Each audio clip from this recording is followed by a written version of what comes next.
Shabbat Shalom, Shabbat Shalom. which is peace on Yahweh's holy Sabbath day. Welcome to another holy convocation that Yahweh has enjoined unto us here in Stone Mountain, Georgia.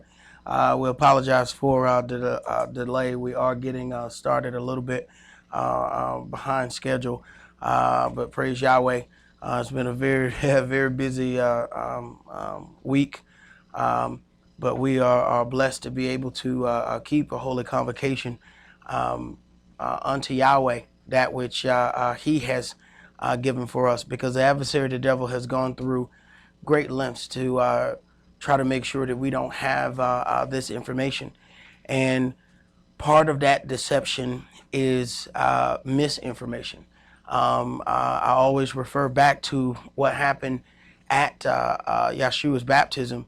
Automatically, the adversary is testing the son of Elohim with the word. So if he tested the son of Elohim with the word, you have to imagine what he's going to do with us. And how he does this with us is by sending out false teachers and false doctrines. And some of those people may actually have good intentions in their own heart and mind when they're teaching those things. There are some of the lower level teachers, as far as, who first get into the Christian doctrine. They get into it in all honesty. They really don't understand the things that they are teaching are not according to as it is written.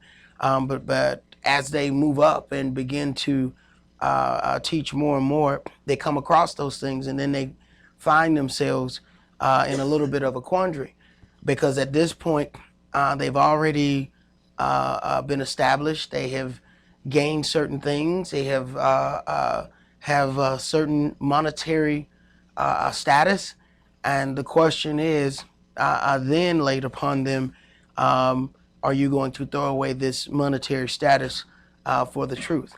So in that, it is Lucifer set up as well to get you as far along as possible with the lie, so that the truth is seriously inconvenient to you, that the truth starts slowing down your ability to continue to walk in the old way of things.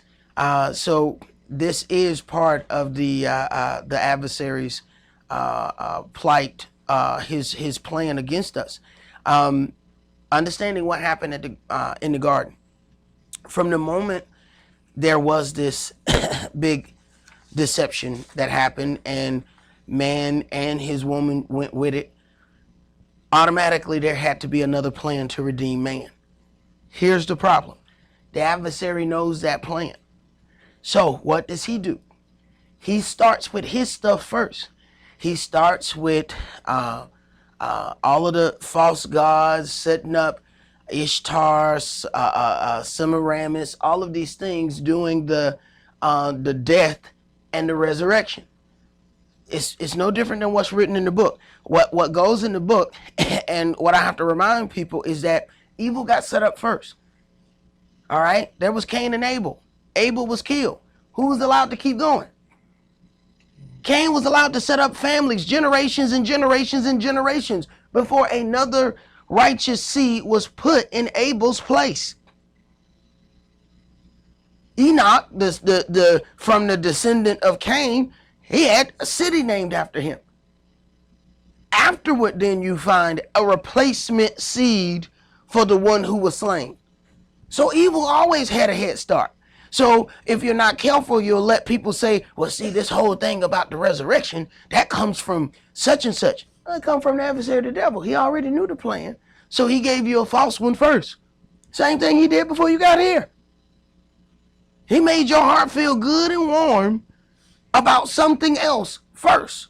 So then you have to search your heart to see if you can remove yourself from that first false love that was given to you beforehand. But before we get started, brother, would you read the oracles and entreat the angel that stands at the door to come in and sup with us and us with him, that we may make this a holy convocation by the angel's presence?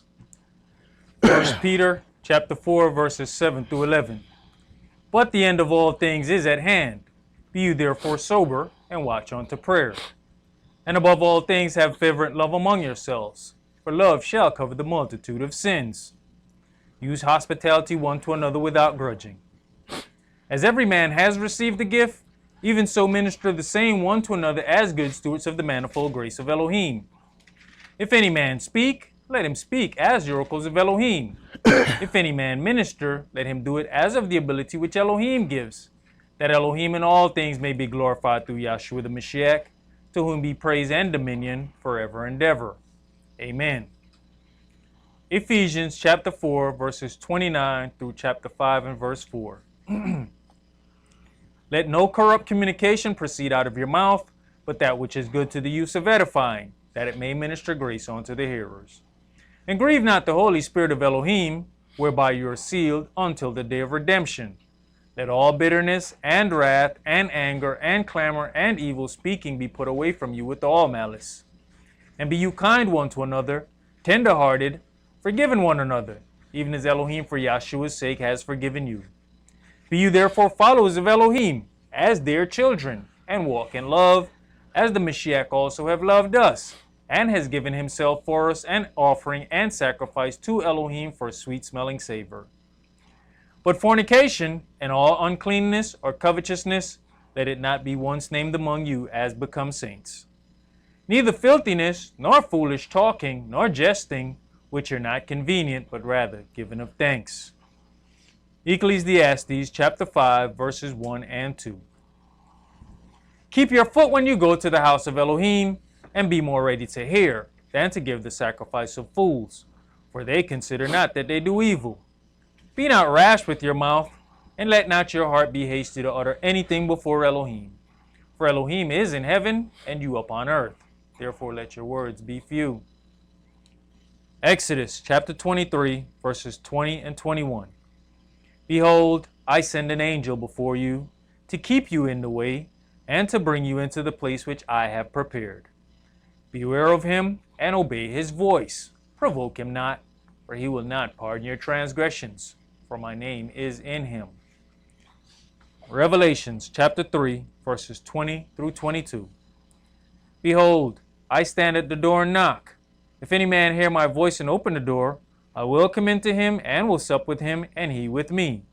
To him that overcomes will I grant to sit with me in my throne, even as I have also overcame and am sat down with my Father in his throne. He that has an ear, let him hear what the Spirit says unto the churches. All right. Now, we as a people have always been eager to give up our heritage in order to be accepted by the nations. Today, this is happening through Israelite teachers who are teaching a false tribal breakdown, which includes many heathen nations who are being passed off as Israel. The scriptures declare that Israel was created to be servants to Yahweh. If we didn't serve him, we would be made to serve our enemies in our enemies' lands. Today, many organizations teach a false tribal breakdown chart that clearly goes against what is written. These nations who control themselves and were never in servitude are still being passed off as Israel by so-called Israelites. This is no doubt a selling off of our birthright and is evil in the eyes of the Elohim of Israel.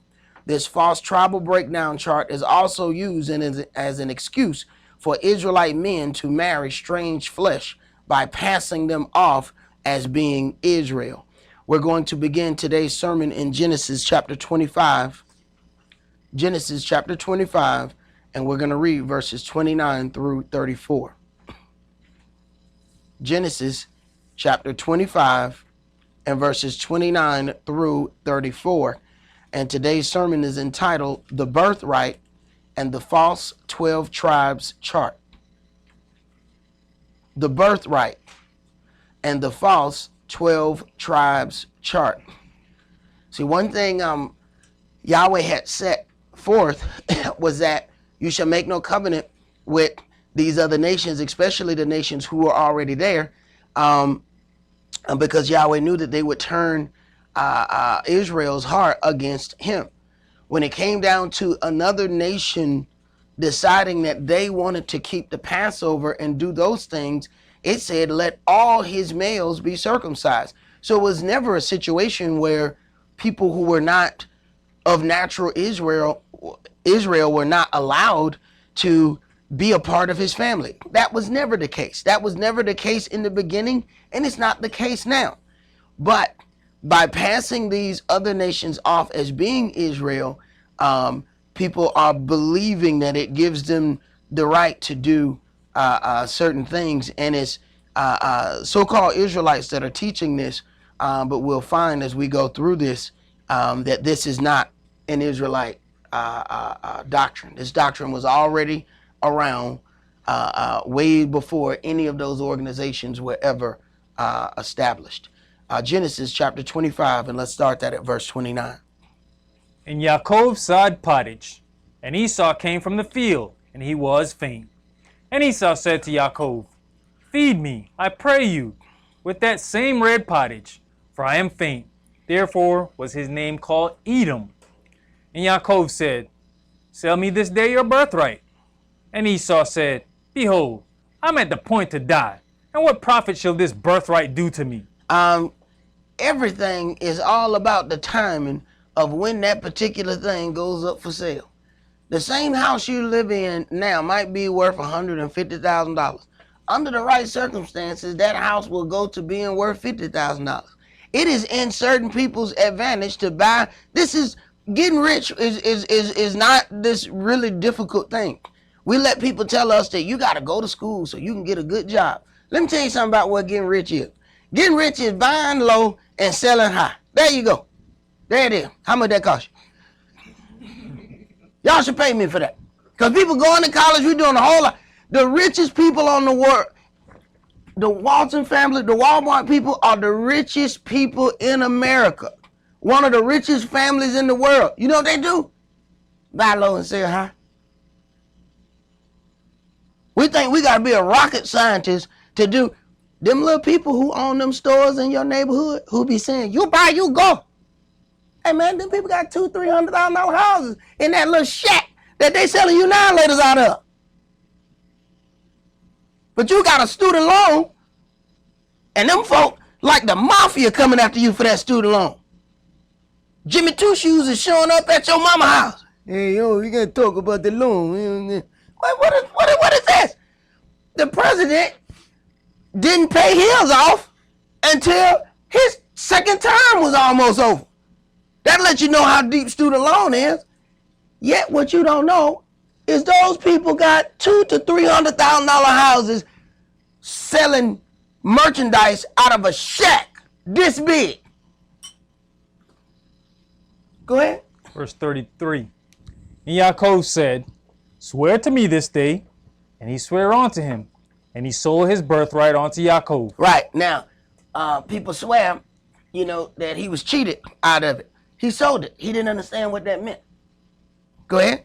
Then Yaakov gave Esau bread and pottage of lentils. And he did eat and drink and rose up and went his way. Thus Esau despised his birthright. He despised his birthright because of how little he sold it for. See? And this is the thing that people don't see about this sick, twisted tribal breakdown chart that people are passing off, that it is selling off our birthright for absolutely nothing. Well, it's not nothing. We'll get into that later. Hebrews chapter 12.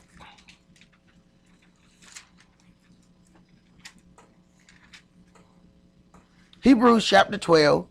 And let's read verses 15 through 17. Verse 15. Looking diligently, lest any man fail of the grace of Elohim, lest any root of bitterness spring up, trouble you, and thereby many be defiled. Right. Many have been defiled by these false teachings that have been pushed among us. Go ahead. Lest there be any fornicator or profane person, as Esau, who for one morsel of meat sold his birthright. Lest there be any fornicator or profane person, because he despised his birthright and sold it for so little. Yahweh has declared that he is profane among you. He does not even care about this birthright. Let's go to our Leviticus chapter 25. See, the things that are important unto Yahweh, once you become part of his family, those things then have to be important to you. There are many brothers who like football, and they married to women who don't give a rat's tail about football. But you know what ended up happening? They start dealing with football after a while. Some of them don't even like it, but they'll know, okay, well, he gonna watch the game. I'm gonna go ahead and make some nachos. I'm gonna get his little drink ready, such and such. She go ahead and set it out. So there then becomes an interest to what he's interested in because it helps their life go smoother. Yahweh cares about his land. You can't call yourself an Israelite and then be so eager to sell off his land for nothing. Leviticus chapter 25 and read verse 23. The land shall not be sold forever, for the land is mine, for you are strangers and sojourners with me. You have to keep that in mind. You are strangers and sojourners with me. The land shall not be sold forever. The whole setup of the Jubilee was if you sold the land even amongst yourselves, guess what? The land returned back to the original owner. Now, when the Indians did this stuff, they said, man, something wrong with these people. They Indian givers. The land never goes away. The Gentiles don't operate like that. The Gentiles operate with you know, hey, conquer and you know, if I'm able, this whole thing of democracy is basically about getting other people's stuff for low prices. That's what democracy means. They'll tell you democracy means one thing when you go to school. But the bottom line, what it means is being able to get other people's stuff. Because when they go and set up democracy, understand why they're setting it up. There was a family lineage of leadership in most of those lands. They have oil in those lands. That same family owned that oil. They said, we got to set up democracy. What you mean? We got to get some of that oil. So you can't get some of that oil unless you are part of that family. So they got to bust up that family, set up so-called democracy, so then they can part some of them oil fields. That's what. So that's the code word. When you flipping through the channels and you hear they're going to set up democracy, you need to hear in your other ear. So in one of your ears, you're going to hear they're setting up democracy. In your other ear, you need to hear they're about to steal that oil. That's what you need to be able to translate. See, a lot of y'all watch TV, but you don't know how to speak TV. So that's your problem. You watch television, but you don't know how to speak television. You need to learn how to speak television so you'll understand what it is you're listening to. See, it comes across one way. You got to listen with your other ear. See, you're listening with the wrong ear.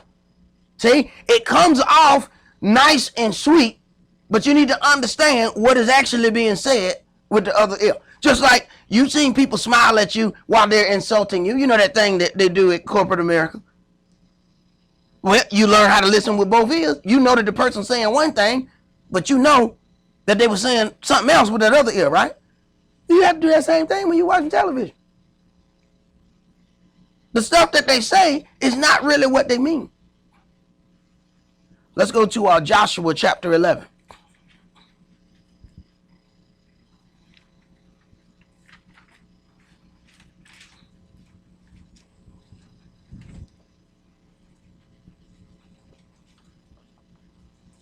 Joshua 11, and let's start at verse 18.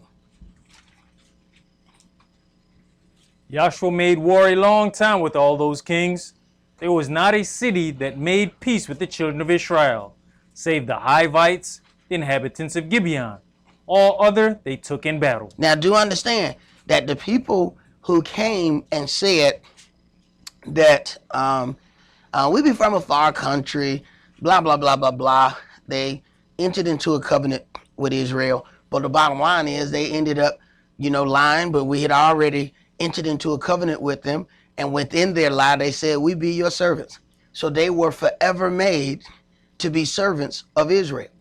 So remember that as we go along, especially as all of these other people keep telling you that all these other nations are Israel and whatnot. Just keep that in the back of your mind. Go ahead. Verse 20.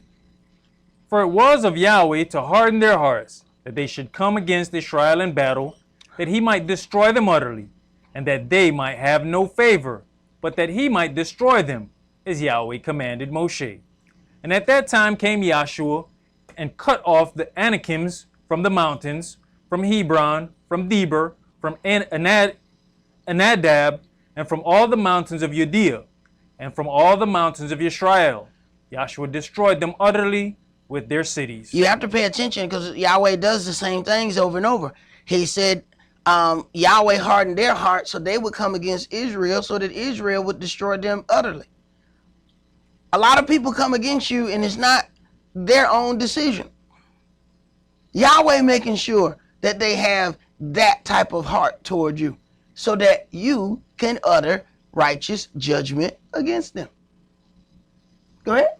There was none of the Anakims left in the land of the children of Israel. Only in Gaza, in Gath, and in Ashdod there remained.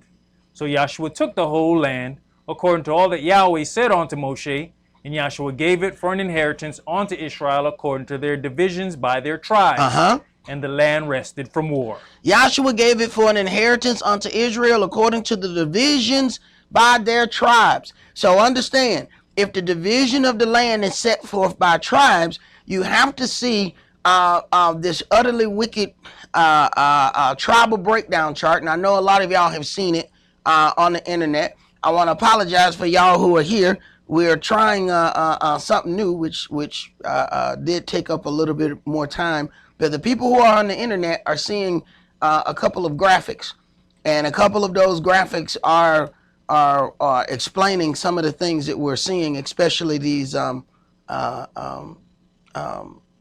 this little twisted breakdown that they have. Eventually, we will try to get a screen in here so that when we're doing this, that the people live will be able to see that as well. Let's go to Nehemiah chapter 7. Which brings me to my next point. If you have been blessed by this ministry, please donate. Okay? We don't worship the adversary of the devil, so we don't get all that money that the devil get. Okay? The devil ain't making no evil light path for us. He won't make it as hard as possible. Sometimes we come in here and the internet just be out for no reason at all. We can't even figure out, like, okay, everything in here hooked up. All the bill, you know what happened with black people. The first thing when our stuff go out, we start checking if other people's stuff out because we want to know if we paid the bill on time. Mm-hmm. You know, your light go out, you go and ask the neighbor, excuse me, how y'all doing? Y'all like that? Okay, I just want to make sure I did pay the bill. Hey. Our stuff is paid and we still have issues. And it's amazing how it goes along the lines of certain teachings, depending on what things I'm teaching, that the internet seems to go out a little bit more in those things. Right. That was peculiar. Right. Nehemiah chapter 7. Let's read verses 5 through 7 first. And my Elohim put into mine heart to gather together the nobles and the rulers and the people, that they might be reckoned by genealogy. They might be reckoned by genealogy. Go ahead.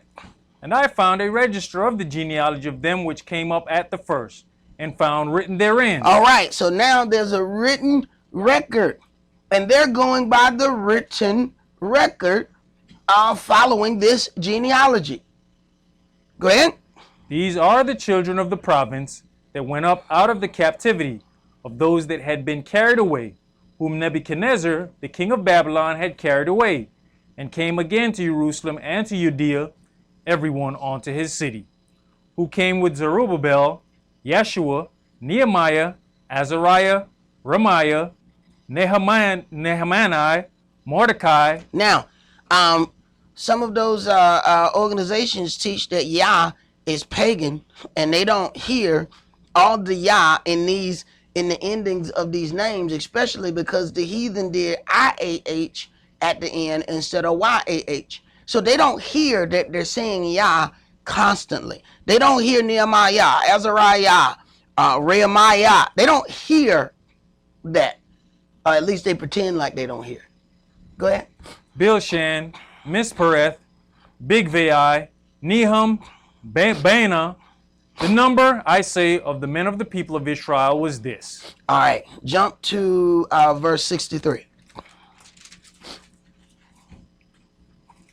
And of the priests, the children of Habiah, the children of Kaz, the children of Barzillai, which took one of the daughters of Barzillai the Gileadite to wife, and was called after their name. Now, I find it interesting how people will deal with this when it comes to the Jewish people, but the hypocrisy of a lot of the Israelite teachers is they won't go back and deal with this when it comes to this fake 12 tribes chart. So this is really explaining even how wicked this whole thing of I'm Jewish through my mother. So you have one of these people who then married one of the daughters of Barzillai and then called themselves after his name, because obviously the father's name is more honorable. So that whole thing of I'm Jewish through my mother, that is nowhere in this book. Go ahead. Verse 64. These sought their register among those that were reckoned by genealogy. All right, so they sought their names among the genealogy. Go ahead. But it was not found. Therefore were they, as polluted, put out from the priesthood. Right. They couldn't find their names because the lineage goes according to the male. So you can marry as many women as you want.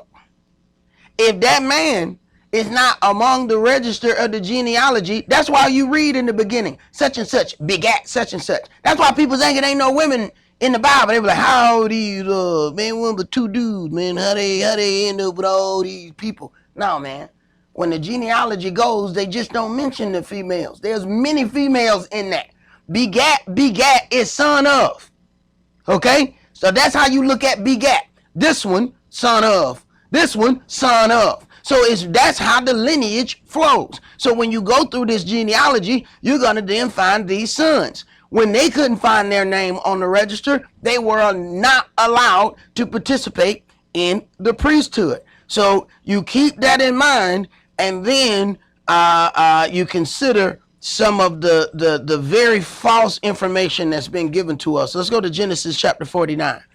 This is where a lot of these organizations are getting this extremely twisted tribal breakdown. Now we have to understand, first of all, how far and how long ago these things in Genesis 49 are from current day, and what it's talking about is their the state of Israel in their latter days. So they basically take one line. Do understand that some of these things are one verse. They take one verse and then attribute that one verse to an entire country. You see this verse right here? It said that smoke shall come. And see, there was smoke in Guatemala that time when the volcano erupted. See, that's these people here. It is the most ignorant thing I've ever heard in my life. But y'all finna hear some of the ignorance. I saved some of it for you. Genesis 49. Let's start at verse 1. And Yaakov called unto his sons and said, Gather yourselves together, that I might tell you that which shall befall you in the last days. That which shall befall you in the last days. Go ahead. Gather yourselves together, and hear, you sons of Yaakov, and hearken unto Israel your father. Reuben, you are my firstborn, my might, and the beginning of my strength, the excellency of dignity, and the excellency of power. Unstable as water, you shall not excel, because you went up to your father's bed, then defiled you it. He went up to my couch. So now they claim that Reuben are the Seminole Indians.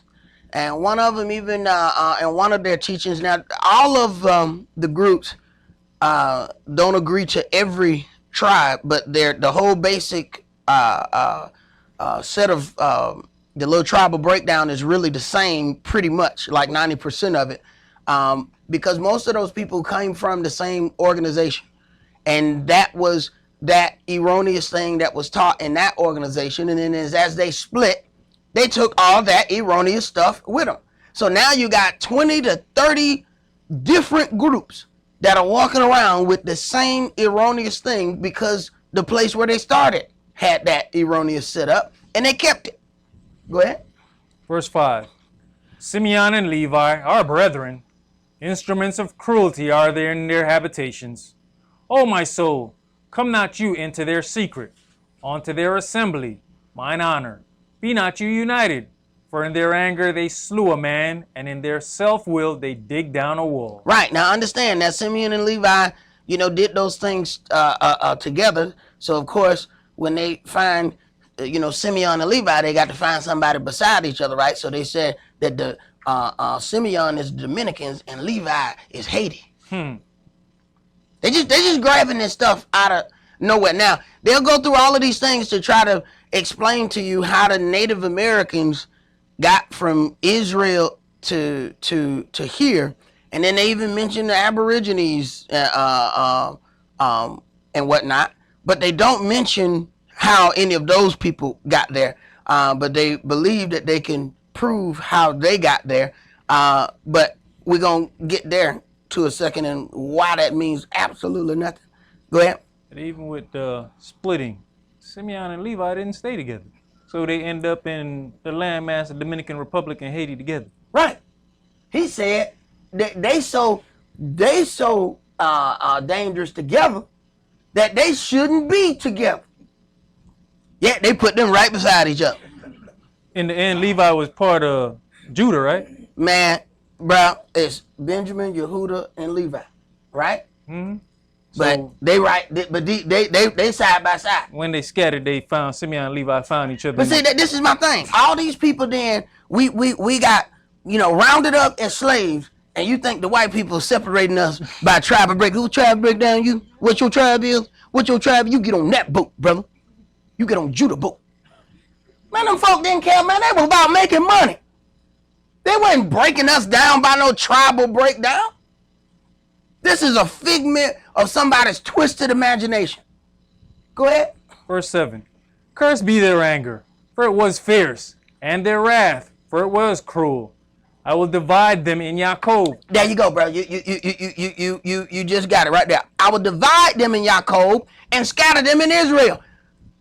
He must didn't mean that. He must didn't mean he was gonna divide them. No. Y'all put them right there together. Since they mentioned them together. You see what happens with the imagination? See, when people can't figure something out, they just imagine something else to go there. He said he gonna scatter them. How the hell they sit right beside each other there? Well, see, he meant scatter in a spiritual sense. Right. Read, man. Yehuda, you are he whom your brethren shall praise. Now, they said Yehuda is the American blacks. Now, somehow they just dropped certain blacks off only by tribal, breakdown. Now, understand that we all on the same ship. So understand, they didn't just have like one ship, and that one ship went one place. But somehow, all of Judah just got dropped off right here. So that's just the American blacks. Now understand now, y'all don't watch the Olympics? You watch the Olympics? You end up seeing some dude named Pedro, and he look like Albert. And you be like, that going on right now. That going on right. I see Al. Al about to hit. Al up the plate now. And then he started talking and he ain't going, be like, whoa! Never seen nobody look like Al talk like that. Right. He just got dropped off at another stop. But he looked just like you. Right. But here's the amazing part. He was raised in another place. He got a different name because of the country that ruled over them. But he looked just like you. Now here's my problem with all these other nations. Them people don't look nothing like you. They got Native Americans, Guatemalans, they got Hawaiians in the Israel family tree. Them people don't look nothing like you. When Joseph went into Egypt, his own brothers couldn't tell he wasn't the Egyptian. They sent the Messiah to go and hide in Egypt. And they couldn't find him. You think they wouldn't be able to find some dude with a big rainbow sticking out the back of his head? Hey man, there you go right there. Look at the dude with the big leaf. Look like a peacock. That's him. He don't look like none of the rest of them. What kind of sense this make? Go ahead, man. Your hand shall be in the neck of your enemies. Your father's children shall bow down before you. All right, where you at? Verse 9. Okay. Yehuda is a lion's whelp. From the prey, my son, you are gone up. He stooped down, he couched as a lion, and as an old lion, who shall rouse him up? The scepter shall not depart from Yehuda, nor a lawgiver from between his feet, until Shiloh come, and unto him shall the gathering of the people be. Binding his foal onto the vine, and his ass's colt onto the choice vine. He washed his garments in wine, and his clothes in the blood of grapes. His eyes shall be red with wine, and his teeth white with milk. All right. So, hold your place right there. All right. So, as you hold your place, I want to go to Isaiah chapter 11. Isaiah chapter 11, and we're going to read verses 10 through 12. But I want to just show you some things here. So far, Reuben is supposed to be the Seminole Indians. That was described by verses 3 and 4. Simeon and Levi, both supposed to be described by verses 5 through 7.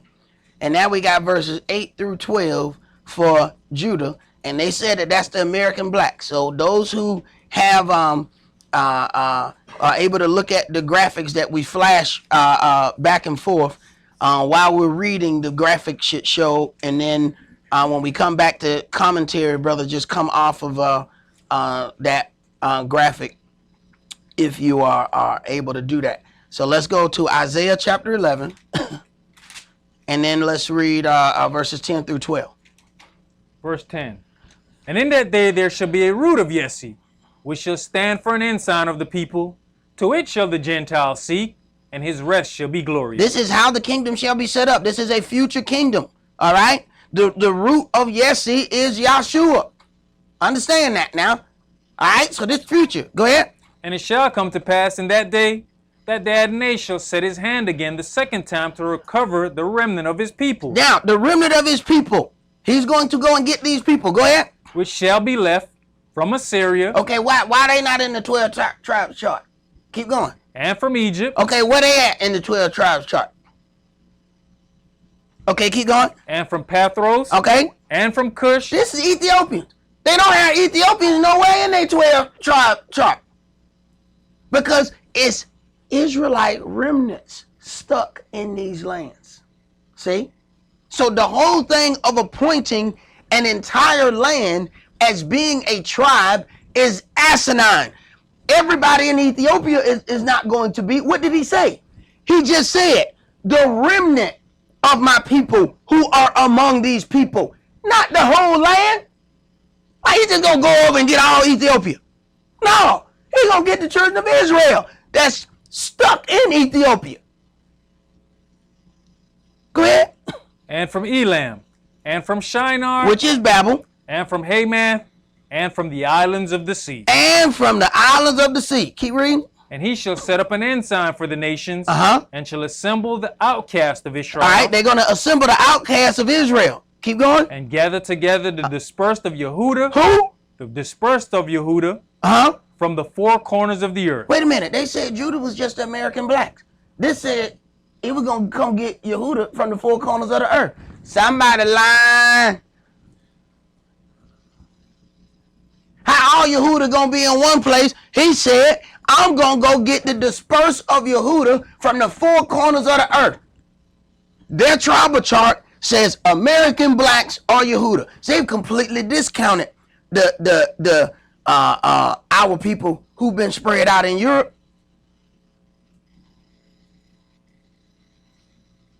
See, there's something wrong with this twisted breakdown. Let's go back to Genesis 49. Go ahead, bro. So the ones in Europe with the bullhorns, they should feel stupid because they ain't in the tribe chart. Exactly. They're not even in the tribe chart, but they done joined the organization that told them that, you joining with Judah in America, but you not really Judah though. And what I keep telling people is at the end of the day, We speculate about what tribes we in. That ain't nothing I even deal with. What's the use of it? Yahweh know what tribe you in. Go ahead, brother. Let's go back. Genesis 49 and verse 13. Yeah, verse 13.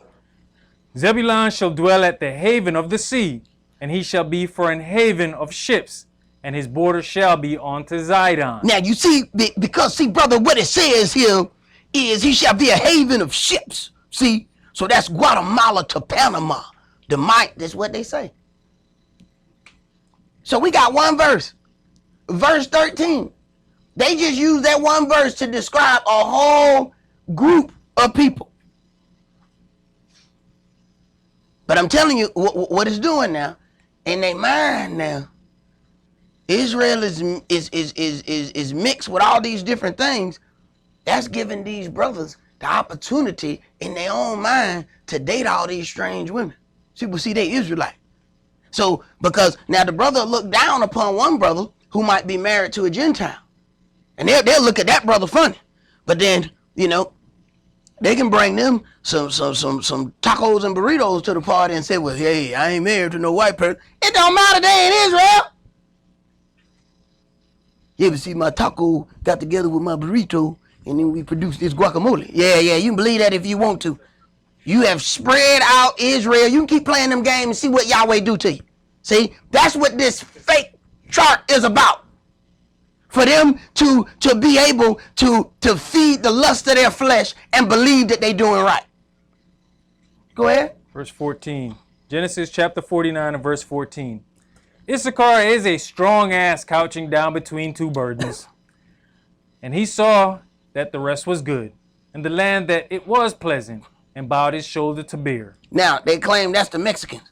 Now, you have to ask yourself now, when we getting shot down in the street, and all the stuff that we go through, I want you to see how many Mexicans getting shot by cops. Okay. How many Mayans you seen getting shot down by cops? Any Guatemalans, Panamanians? Okay. How many Dominicans? You ain't seen none of them either. Okay. Keep going, bro. And became a servant unto tribute. Now, here's where the interesting part is. None of these nations in mass have been under tribute. How they still gonna be Israel, yet through the curses, they've still managed to maintain a country and maintain all of these things that Israel was denied. That means they're not going through no curses then. So if they're not going through curses, how they Israel? Go ahead. Simeon and Levi, Dominican and Haitians. Right. Right? Brothers. Right. Who he said dangerous together. Dangerous together because they will gather together and do grave amounts of evil. Go ahead, brother. I want to see where you go. They don't get along. Well, I found that very interesting myself. Dominicans don't like Dominicans Haitians. don't like Haitians. Right. They do not like each other. Yet the whole thing about these two was they always clicked up. Right. And they did great evil together if they were clicked up. So Yahweh like, y'all can't be around each other. Y'all like gasoline and matches. Y'all start forest fires. Y'all got to separate. Yet they right beside each other and cannot stand each other. Right. Go ahead, bro. Verse 16. Dan shall judge his people as one of the tribes of Israel. All right, now we got to get into that. Go ahead and finish 17. Dan shall be a serpent by the way, an adder in the path, that biteth the horse heels, so that his rider shall fall backward. Now, for y'all who on the internet, y'all can see the graphic. Dan is not in the tribal breakdown chart of any of those organizations. Dan not in there. Now, they'll talk about Dan, but go and look at the chart. Dan not in it. So, hold your place right there. Let's go ahead and deal with this. Let's go to Revelation chapter 7.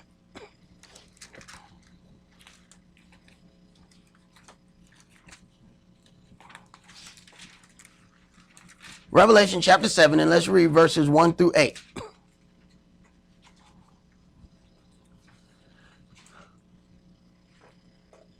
And after these things I saw 4 angels standing on the 4 corners of the earth, holding the 4 winds of the earth, that the wind should not blow on the earth, nor on the sea, nor on any tree.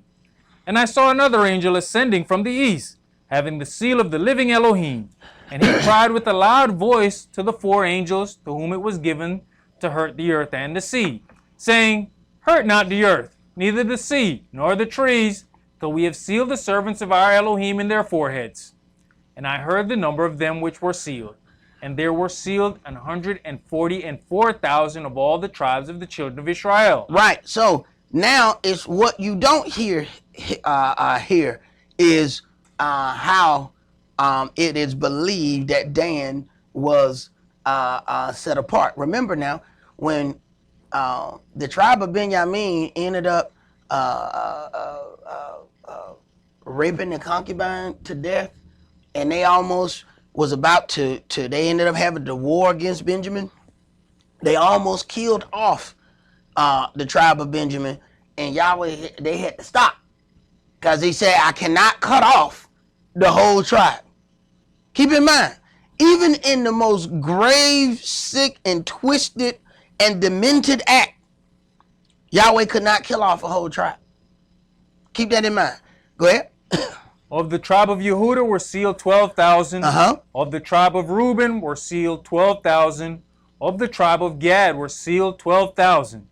Of the tribe of Asher were sealed 12,000. Of the tribe of Nephthalim were sealed 12,000. Of the tribe of Manasseh were sealed 12,000, which we know is supposed to be Dan. Well, we're gonna get there, because when you deal with Manasseh, you have to deal with that in a certain way. But if you're not understanding, first of all, of the whole story of Ephraim and Manasseh, then you don't really get what's happening here. Go ahead. Of the tribe of Simeon were sealed 12,000. Of the tribe of Levi were sealed 12,000. Of the tribe of Issachar were sealed 12,000. Of the tribe of Zebulun were sealed 12,000. Of the tribe of Yosef were sealed 12,000. Now, here's where the problem is. If you got the tribe of Yosef, you got Ephraim and Manasseh already. Because the redactors made an error here and putting Manasseh there. Manasseh is included in Yosef. Yosef had 2 sons, Ephraim and Manasseh. How Yosef gonna have a tribe and then a bunch of people coming from it, and then Manasseh? Manasseh is the offspring of Yosef. By having Yosef, that includes Ephraim and Manasseh. Dan was supposed to be right there where they have Manasseh. So then, because they read this, now Dan is not in their tribal breakdown chart. Keep going. Samson was a Danite. Go ahead. Of the tribe of Benjamin were sealed 12,000. All right, so we got that. Now let's go to Numbers 32. So y'all won't be saying, you know, Isaac said that Dan was supposed to be, Manasseh was a half tribe. See, that's what Isaac said. No. So we're gonna let this book tell you, so you can take my name out of it.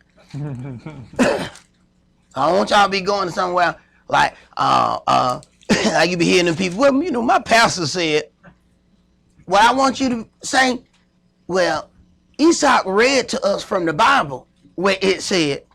So you need to be saying the Bible said. Said, stop, don't be going, don't do that stuff like y'all used to do on Sunday. Pastor Goodollar said, no, I don't be talking about, don't put all this stuff. Well, Isaac said, Isaac ain't said jack. Numbers 32 and read verse 33. And Moshe gave unto them, even to the children of Gad, and to the children of Reuben, and unto the half tribe of Manasseh. I'm sorry. He said what? The half tribe of Manasseh. The half tribe. He half. Who the other half? The other son. Manasseh got a half tribe. Ephraim got a half tribe. Together, they make up the whole tribe of Yosef. Them not understanding that, they have a whole erroneous doctrine that they are teaching. Go and look at the 12 tribes chart from any of them twisted organizations. Dan ain't on it.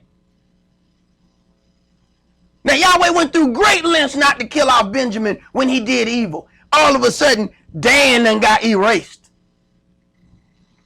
Keep reading, man. And unto the half tribe of Manasseh, the son of Joseph, the kingdom of Sihon, king of the Amorites, and the kingdom of Og, king of Bashan, the land with the cities thereof in the coast, even the cities of the country round about. All right, now let's go to Ezekiel chapter 48.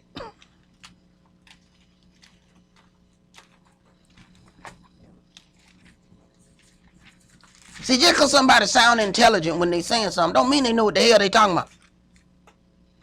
I don't care how good their English is. Fourscore and 7 years ago, my brother Israel was, man, get out of here.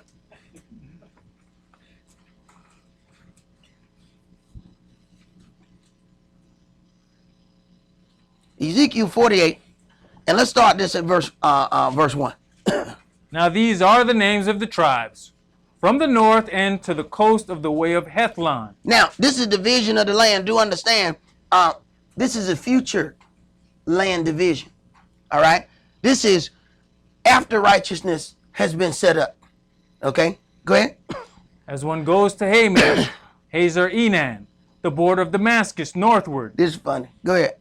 to the coast of Hamath, for these are his sides east and west, a portion for Dan. He the first one mentioned. you gotta look at the irony of that. The very one that they leave off. Remember, it says, the last shall be first, and the first shall be last.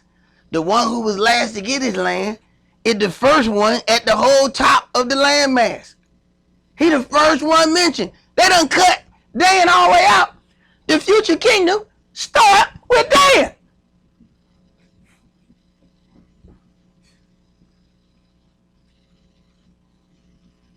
You guarantee? Hey, I guarantee you, it's some fringe ram brothers that ain't happy with me right now. Go ahead, bro. Verse 2, and by the border of Dan, from the east side onto the west side, a portion for Asher. But because they teach their people to come, all of these things, what happened is all these people run up to you and they start presenting this information to you. And apparently, I just look extra regular. So they always bring that stuff to me, and I'd be like, I appreciate you bringing this. I appreciate it. Cause I'm about to tear it up. Go ahead.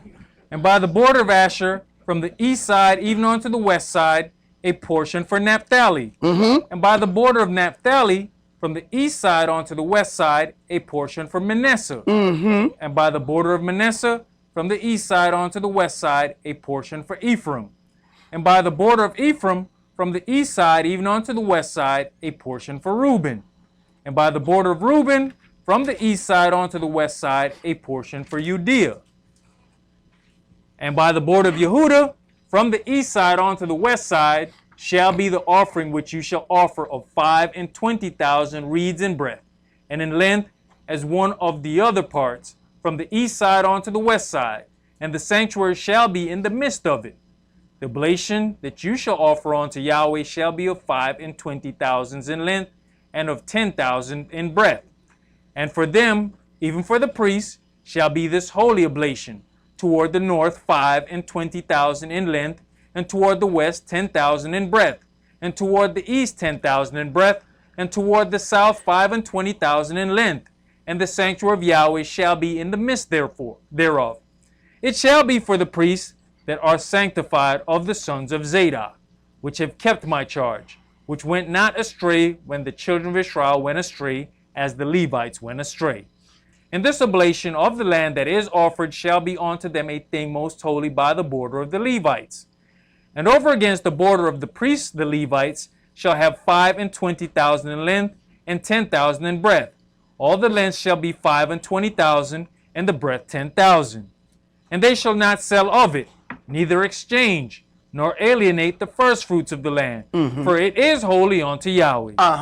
And the 5,000 that are left in the breadth over against the 25,000 shall be a profane place for the city, for dwelling, and for suburbs, and the city shall be in the midst thereof. And these shall be the measures thereof: the north side 4,500, and the south side 4,500, and on the east side 4,500, and the west side 4,500. And the suburbs of the city shall be toward the north 250, and toward the south 250, and toward the east 250, and toward the west 250. Jump to verse 22. Moreover, from the possession of the Levites and from the possession of the city, being in the midst of that which is in the princes, between the border of Yehuda and the border of Benjamin, shall be for the prince. As for the rest of the tribes, from the east side unto the west side, Benjamin shall have a portion. And by the border of Benjamin, from the east side unto the west side, Simeon shall have a portion. And by the border of Simeon, from the east side unto the west side, Issachar a portion. And by the border of Issachar, from the east side onto the west side, Zebulun a portion. All right. So there's one other thing I need to get to. First of all, when you talk about that separation, you heard it again right there. Yep. The separation between Simeon and Simeon and Levi. They were not directly by one another. Go to verse 30. And these are the goings out of the city on the north side, 4,500 measures. And the gates of the city shall be after the names of the tribes of Israel. 3 gates northward, 1 gate of Reuben, 1 gate of Yehuda, 1 gate of Levi. All right. And at the east side, 4,500 and 3 gates, and 1 gate of Yosef, 1 gate of Benjamin, 1 gate of Dan. Well, look at that. They ain't got his old gate back. I be doggone. Well, he must have done something. That old game. Look at that. He done got his little gate back. Hey, boy, ain't that sweet? They must have read the whole future setup of the kingdom. He ain't in the trouble breakdown, yet he has a gate. Now, what's interesting is what you not going to read in here. Keep reading.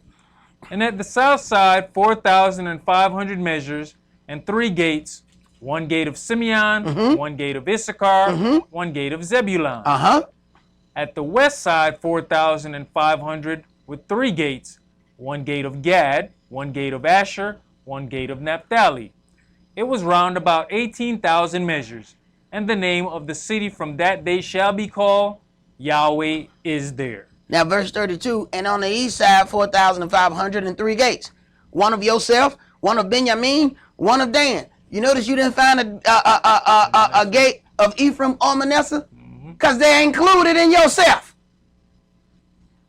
Those his 2 sons. See? So I told y'all about going through the internet saying, my God, they sound intelligent. I'm going to listen to these brothers. Oh! Yeah. Right. Keep it up. Keep it up. Yahweh you're going to be somewhere howling at the moon. You keep it up. Let's go back to Genesis 49. Keep it up. I told you, the internet is a wonderful thing. But if you ain't careful, you're going to end up catching that internet VD.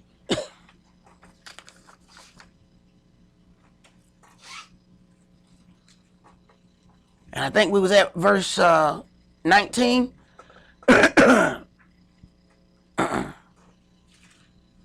Genesis chapter 49 and verse 19. So, don't say Isaac said this. According to the Bible, there's some serious holes in this tribal breakdown chart. Their tribal breakdown chart does not include Dan at all. And we're talking about multiple organizations now. We're not talking about one group. And just one of them groups got 20 different churches. Go ahead. Verse 18. I have waited for your salvation, O Yahweh. Gad, a troop shall overcome him, but he shall overcome at the last. Now, I want to show y'all just how crazy each one of these things are. What it says about Gad, it says he was overcome by a troop. They claim that being overcome by a troop of soldiers in America proves this, as if American soldiers were the only troop in the world. They call that circumstantial evidence. If you went to court with this same kind of twisted stuff that they are presenting, they'll throw you out of court. That's like convicting you saying, well, this brother was stabbed with a knife. And Eliel, you got a knife. so you must have done it. Man, that's circumstantial evidence. You have any evidence that I stabbed the man? Just because I got a knife? That mean I'm the one who stabbed him? That's how sick and twisted this information is. See, Gad will be overcome by a troop. And see, the Indians was overcome by a troop of soldiers, you see. So the Native Americans is Gad. That has got to be the most twisted. Man, I don't know if they pass out some kind of hallucinogenic drug to some of these organizations or something, bro. Because this stuff makes absolutely no sense whatsoever. I want to read something to you. This says, In the Hope of Israel is one of the first books written to suggest that Native Americans were one of the lost tribes of Israel. That was in 1650. So you think these organizations, people keep listening to these Hebrew Israelites, these tribes, 1650. Wasn't there one of them organizations started in 1650? Oh, and I'm sorry, y'all. They always talking about how they got all these problems with the white people. These white people, who did this? Them white folk doctrine that's got them with this twisted. White folk had already did this. And you'll find out why. Written by Manasseh ben Israel. Ish. These writings help set the belief that America was the place for Jewish people to come to. Understand? They hadn't got their false deed to the land yet. Understand? It was called the American Israel, while some referred to it as New Jerusalem. Now you understand why when George Bush said, I can't finish the things of the economy because it's a Jewish holiday. They controlled all the money here. Somebody sent me a video about how in Donald Trump's cabinet it's full of all these Jewish people.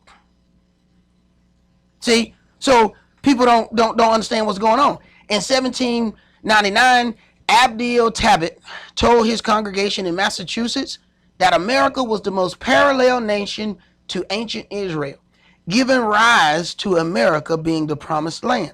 Understand, you have to create some kind of belief that people should leave from where they are.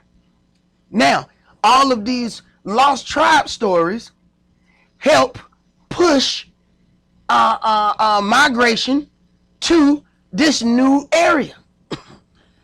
We must understand that this doctrine comes from the Gentiles. Joseph Smith of the Mormons taught the same things concerning Native Americans being of the lost tribes. Israelites are using this doctrine as their own. We must also understand that these nations sometimes borrowed money for their wars and conquests. If the reason sounded good enough, the money and or permission was granted to travel to these areas. I looked at one video and the brother was using that they listed that the Indians were possibly one of the lost tribes. He listed that as proof. But what you have to understand is when people were borrowing money, they would tell any lie they have to tell. That would give the okay for the travel. Now, remember now, even when war, it has to be believable, right? Here in America, they said that they were going to go to war in the Middle East because of weapons of mass destruction. Everybody voted for it, right? They ain't never found no weapons of mass destruction, now did they? Yet North Korea show us they weapons of mass destruction every day. They be like, we got nuclear weapons, ain't nobody ran over that. Right. See, so now we're going to use their little lie and then turn around and use it as justification. It shows you the hypocrisy in teaching. 1 minute, they tell you the Gentiles cut off. They're not going to be admitted into the kingdom, which is the absolute opposite of what this book say. Then they turn around and use the Gentile teachings and set up a whole fake chart based on it. Go ahead. I tell you what, no, let me get to something else. There's other things in the United States that they also use. South of Albuquerque, New Mexico is a stone that has 10 commandments written in archaic or Paleo Hebrew writing. This carving is dated back to King Solomon's rule around that time. It's the only 10 commandment writing on earth found in Paleo Hebrew. So they said, see, this proves that the Native Americans are Israelites. This is why you have to keep reading. Historically, the mountain where this stuff was found was called Cerro Los Mojinos. That means Cliff of the Strange Writings. Okay, all right. Do I have to say the obvious? Do I have to say the obvious? Okay, I got to say the obvious. So, if they wrote it, why the hell is it strange? Right. That's what I thought. All right. So, even that shows that it existed even before their arrival in that area, whatever it was. In Newark, Ohio, a carved stone of curious workmanship was discovered, which bears an engraved inscription of the 10 commandments of the covenant in archaic or Paleo Hebrew. This is the Hebrew that was used before the Hebrew that they use now. So this does set that these things happen before Yiddish control. Other inscriptions also written in Paleo Hebrew have been discovered in the states of Iowa, Ohio, Tennessee, as well as in Brazil. At a site known as Back Creek Cave in Tennessee, an ancient Hebrew inscription has been found which mentions the Israelite tribe of Yehuda. Another archaeological discovery in America is an ancient artifact bearing an old Hebrew inscription of the 10 Commandments, which was unearthed in Ohio in 1860. The tablet also includes a scene of an individual, which they believe to be Moshe, carved into the front of the tablet in considerable detail, holding the tablets of the 10 Commandments. This artifact was discovered in an ancient burial mound.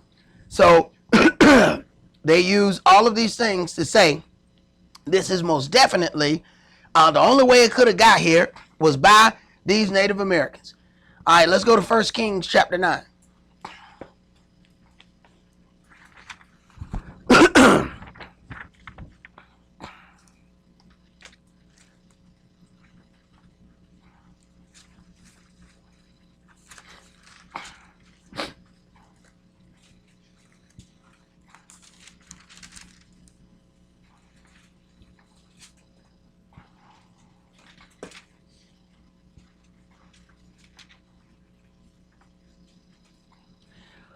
First Kings chapter 9, and let's read verse 26 so we can see the enormous possibility of how it got there.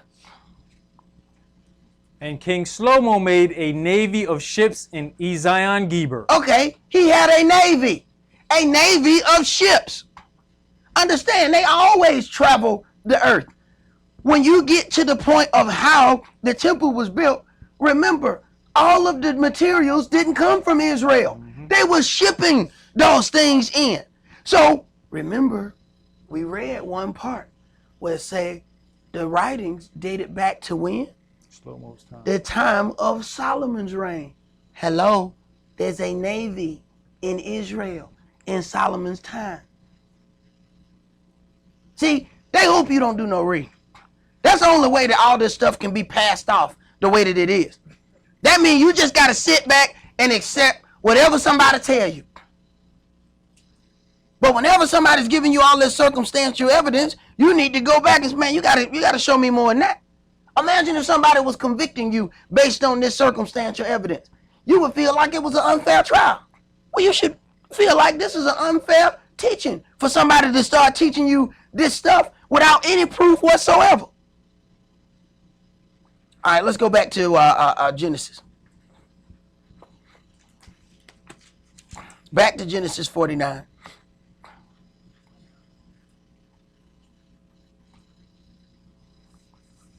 Verse 20. Out of Asher is bread, his bread shall be fat, and he shall yield royal dainties. Now, how you listen to that and get a whole tribe? Out of verse 20, they say that's Colombia to Uruguay, the Incas. Tell me how you listen to that and get a whole nation of people. You know what this is? This is like reading a twisted horoscope. And then they tell you, and the horoscope be so so bland and general that you go your whole day looking for it, and then you believe that it was accomplished. Yeah, man, because it said, I shall breathe air. See, the horoscope is right, bro. Because you know, one time during the day, I said, man. Read, man. Naphtali is a hind let loose. He gives goodly words. Yosef is a fruitful bow. I'm sorry, Naphtali is supposed to be Argentina and Chile. See, you see what's happening now? Boy, Jake is dating everybody now. Yeah, boy, he dating everybody now, boy, and still get to feel like he righteous. See?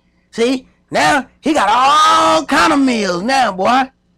Yeah, boy, he done went from tacos to burritos, and now he got that pollo. You know what I'm saying? That way, you know, in the hood we thought that was we call it polo tropical. What y'all call it? That pollo tropical. Yeah, boy, they got the pollo now, baby. Yeah. Keep going. Yosef is a fruitful bow, even a fruitful bow by a well. Now they say that's Puerto Ricans is supposed to be Ephraim, and Manasseh is supposed to be the Cubans. Go ahead. Whose branches run over the wall. People, once again, who don't get along with each other. Boy, and you know, and what's funny, you know how here we call everybody like the same thing. Like you'll see Asians, they be like, oh, they Chinese. Hey, man, you mess around and call a Japanese Chinese or something like that, hey, you might want to step back. And like a lot of people don't understand, you mess around and call these people the wrong thing, and it's home. You might be, you know, have seriously started a problem here. Go ahead. The archers have sorely grieved him, and shot at him, and hated him. But his bow abode in strength, and the arm of his hands were made strong by the hands of the mighty El of Yaakov. From thence is the shepherd, the stone of Israel, even by the El of your father, who shall help you, and by the Almighty, who shall bless you with the blessings of heaven above, blessings of the deep that lies under, blessings of the breast and of the womb. The blessings of your father have prevailed above the blessings of my progenitors, unto the utmost bound of the everlasting hill. They shall be on the head of Yosef, and on the crown of the head of him that was separate from his brethren. Benjamin shall raven as a wolf. In the morning he shall devour the prey, and at night he shall divide the spoil. Man, I heard one that said Benjamin is the West Indian blacks. And they said, when it said, he shall raven as the wolf, that's the way the Jamaicans sing.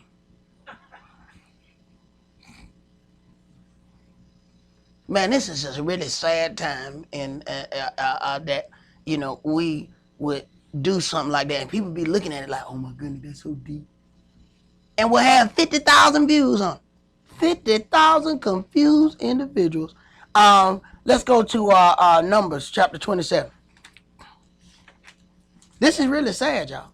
It really is. But you have to consider something.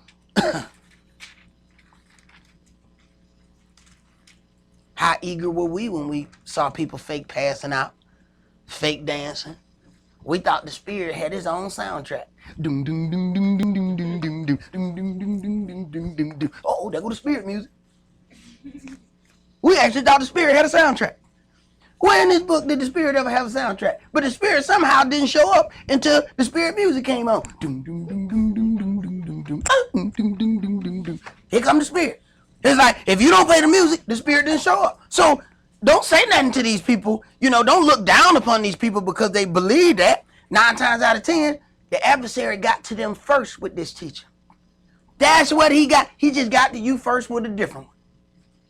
See? Numbers 27, and let's read verses 1 through 11.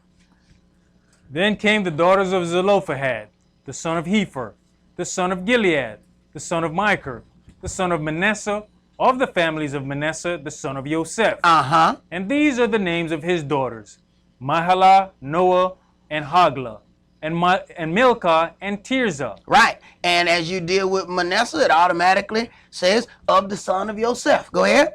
And they stood before Moshe and before Eleazar the priest, and before the princes and all the congregation, by the door of the tabernacle of the congregation, saying, Our father died in the wilderness, and he was not in the company of them that gathered themselves together against Yahweh in the company of Korah, but died in his own sin, and had no sons. Why should the name of our father be done away from among his family, because he has no son? Uh-huh. Give unto us therefore a possession among the brethren of our father. And Moshe brought their cause before Yahweh. Right. So the land automatically went to the sons because these brothers want to date all these women. Now they got to throw the men in as being part tribes. Now they're giving away our land. This is where it now becomes a salvation issue. Because now you're giving away the land of Israel. You know, because you want some foil. Go ahead. And Yahweh spake unto Moshe, saying, The daughters of Zelophehad speak right. You shall surely give them a possession of an inheritance among their father's brethren, and you shall cause the inheritance of their father to pass on to them. Mm-hmm. And you shall speak unto the children of Israel, saying, If a man die and have no son, then you shall cause his inheritance to pass on to his daughter. Uh-huh. And if he have no daughter, then you shall give his inheritance unto his brethren. Right. So it's got to stay within that tribe. Go ahead. And if he have no brethren, then you shall give his inheritance unto his father's brethren. And if his father have no brethren, then you shall give his inheritance unto his kinsman that is next to him of his family, and he shall possess it, and it shall be unto the children of Israel a statute of judgment, as Yahweh commanded Moshe. As Yahweh commanded Moshe. Let's go to chapter 36. Numbers chapter 36. And let's read verses 1 through 9. Now understand, in a lot of these nations, especially among the Spanish-speaking people, it doesn't mean that our people are not there. Our people are the descendants of slaves that are there. But what they want to do is include everybody that's there. That's like saying all America. You see how they separated? This is what I have to show you, the hypocrisy in the teaching. When they dealt with Yehuda, they said American blacks. They didn't just say American. Because you understand who that would all include? But then when they go to all these other countries, they say the whole country. So you got to learn how to catch hypocrisy. It'll slide right under the radar on you. Go ahead.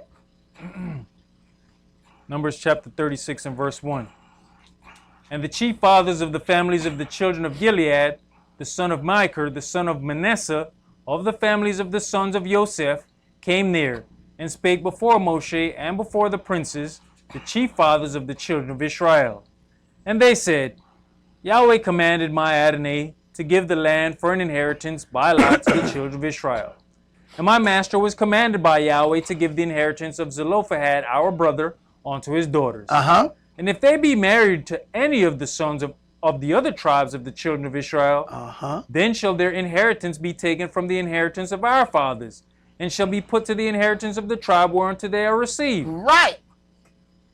Once they are married, all the lineage and land follows the male. So if they marry to anybody other than that tribe, the land has now switched from one tribe to another. And this is their automatic saying once they realize that women were now given land. Go ahead.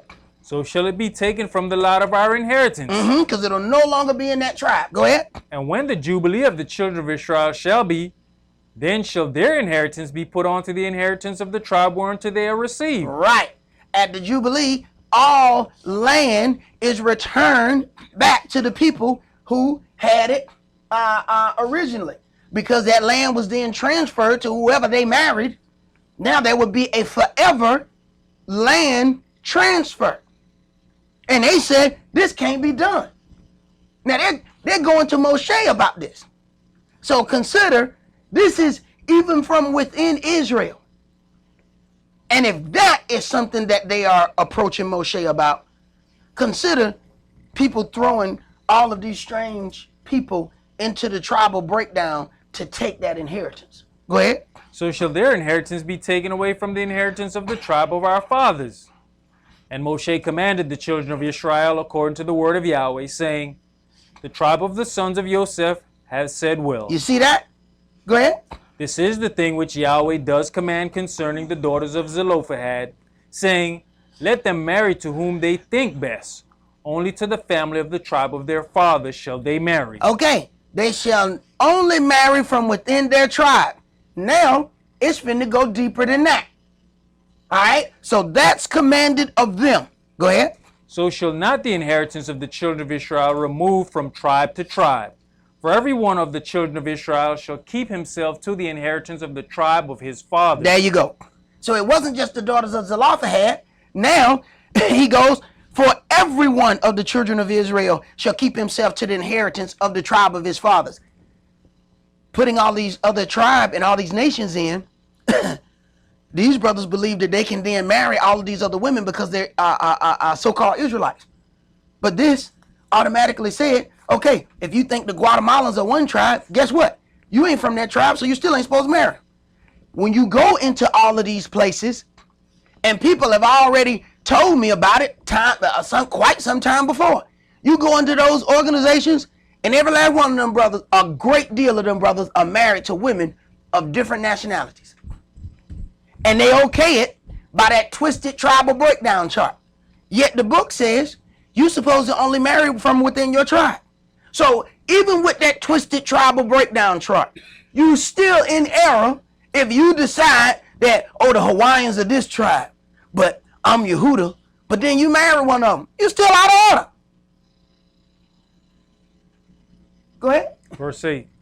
And every daughter that possesseth an inheritance in any tribe of the children of Israel shall be wife unto one of the family of the tribe of her father, that the children of Israel may enjoin every man the inheritance of his fathers. And he finna go again. Go ahead. Neither shall the inheritance remove from one tribe to another tribe, but every one of the tribes of the children of Israel shall keep himself to his own inheritance. He shall keep himself to his own inheritance. Now, this in no way cuts off any of the other nations from gathering a part of Israel. But you can't come and take Israel land. If Yahweh said he hated Esau because he despised the birthright, I'm telling you this tribal breakdown chart is set by those who despise their birthright. Let's go to Genesis chapter 15.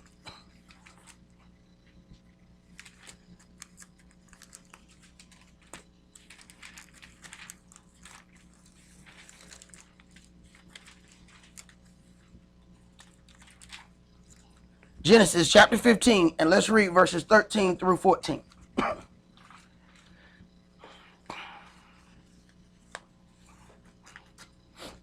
Verse 13. And he said unto Abram, know of a surety that your seed shall be a stranger in a land that is not theirs. Okay. Now, I gotta ask y'all a couple of obvious questions now. He says, know of a surety that your seed shall be a stranger in a land that is not theirs. All right, who are you talking about? Children of Israel. So is he talking about all 12 tribes of Israel? Okay. You act like you were scared there for a second there, bro. Yeah, bro. Yeah, bro. He talking about all 12 tribes. Now, I asked you an obvious question, and I'm going to explain to you why I asked you that obvious question. Keep going. And shall serve them, and they shall afflict them 400 years. So, the children of Israel, in the last captivity then, they're supposed to be strangers in a land that is not theirs, and they're supposed to be afflicted 400 years. You have to then ask yourself, when you look at this tribal chart, these people still in their own land. Ruh-oh. These people have not been afflicted. Ruh-oh. These people are not going through any of these things that the prophecy said. How can they then be Israel? How can they still have their own land and still be Israel? See, sometimes people talk to you like they're so intelligent and they make you think that you got to go deep off in the book. No, keep it simple.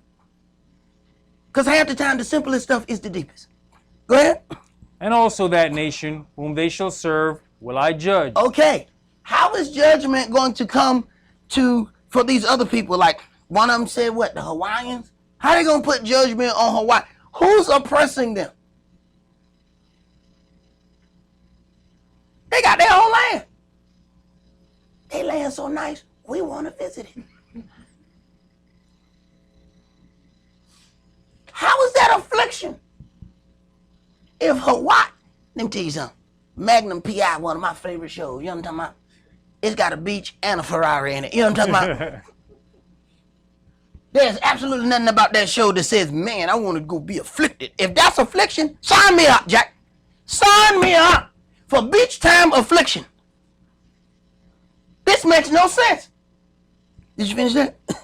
And afterwards shall they come out with great substance. Afterwards, they're going to come out with great substance. They already got great substance. Now, you have to ask yourself, how does this prophecy fit any of the people who have had their own nations for hundreds and even 1,000 years or more?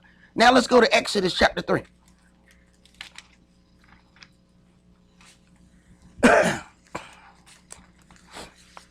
Exodus chapter 3. And let's read verses 13 through 14.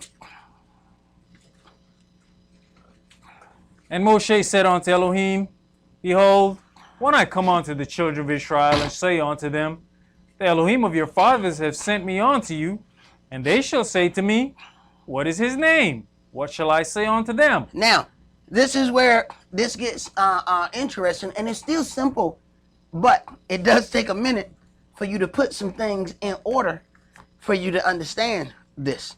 All right? He says, What is his name, and what shall I say unto them? Go ahead. And Elohim said unto Moshe, I am that I am. And he said, Thus shall you say unto the children of Israel, I am hath sent me unto you. He says, verse 14, and Elohim said unto Moshe, I am that I am. They then take what is written in English, go back to the Hebrew, where in I am is in Strong's H1961, which is Ha-Yah, H-A-Y-A-H. So, not understanding, I don't know if y'all remember sometimes when we'll go over some of the Hebrew, there was this part of this sound that we would practice where you had to do H. So, they see the H-Yah. They took that to Ahaya. Now, how they get, I don't know where they get the A from, because that's not even in there. It's Ha, H-A, then Yah. There's some people that even pronounce Yahweh, Yahweh. See, I don't get into pronunciation, because different people pronounce things different way. We talk to, I can say there, brother from St. Louis said there. Am I right? Is he right? Who cares? I know what he's saying. So now you got I am. So they go higher, Asher, higher. I am that I am. So they take the English in dealing with that. But where they make the biggest mistake is they don't deal with the tetragrammaton, which is what was originally listed as the name of Elohim, which was the 4 letters Yod, He, Wah, He. YHWH. That's how we get Yahweh. Yod, He, Wah, He. Those are those letters. Now, a translation is the meaning of something in another language, other than the one in which it was said or written. Transliteration gives the word from a different language in letters that you can understand so as to be able to pronounce it. So with them not understanding the tetragrammation or not dealing with it, and then not understanding the difference between translation and transliteration, they then take I am that I am, take Yah, and came up with Ahaya. And some even will tell you that Yah is pagan. They are teaching people that Yah is pagan, and they don't even hear Yah in Yah. See, there's certain languages that you have to learn certain things. Like when you speak Spanish, they teach you how to do the part where you her. And if you don't know how to do that, there's certain words they just say Julio Iglesias and Chessman. That's Kareem Abdul-Jabbar. You're gonna be thrown off. You be like, who's that? Kareem. Who's Kareem? See, you can't even do that. See, you have to, when you learn that language, you have to learn. When I was learning Spanish, the Colombian, she taught us, and we had to say it like we were Colombian. So she was like, say Ernesto. I said Ernesto. She said, that's wrong. I said, what? She said, it's utter. I said, who? She said, utter. Do that. And she made me keep doing it until I learned how to do it. So then I had to say Ernesto. So when you're saying that and you don't know how to form those certain sounds, you're doing the thing all wrong. And she told me straight up, look, if you go to my country, they're going to think you slow. Because we talk very fast. It's Julio Iglesias and Chessman. That's Kareem Abdul-Jabbar. You got to run through the sentence. Because we be going, Kareem Abdul. They be like, you slow. You must be stupid or something. So they run through. You got to speak it the way they speak it. So now taking this thing from an English understanding, you done mucked it all up. And then they tell you, you must be dealing with some paganism. Because they done mucked up how to deal with it. That Colombian lady who was teaching me Spanish, she had to go back home to Colombia. And then they got an English lady to come in there and teach us Spanish. I flunked the class after that. I hated Spanish after that. Because she was teaching Spanish from an English perspective. Julio, ¿cómo se llama? Me llamo Ernesto. I'm like, I'm ready to go, man. Skipping this class, Jack. I want the Colombian lady back. I want authentic Spanish. I don't want no Negro Spanish. That's a problem I go when you go to an Italian restaurant. Ain't no Italian in there. See, that's normal now, what people do. The whole part of going to another cuisine was it was different people doing it. You go back there, there's Mexicans making Italian food. Hey, man, hold on, bro. What an Italian at? Mexican talking about Mamma Mia. Man, get out of here, man. Let's go to Psalm 68. Even back then, what was that? The script where it says your speech bewrayeth you? Right. You couldn't speak in their normal tongue. Right. How did they do that? They said, if you can say this word, Shibboleth. then we know you from here. So say shibboleth. And when they wasn't able to say it, they were like, you ain't from here. You ain't from here. What they used to say when they came to the South, people used to tell me, you can't be from Atlanta. Because they ain't hear me say shout it.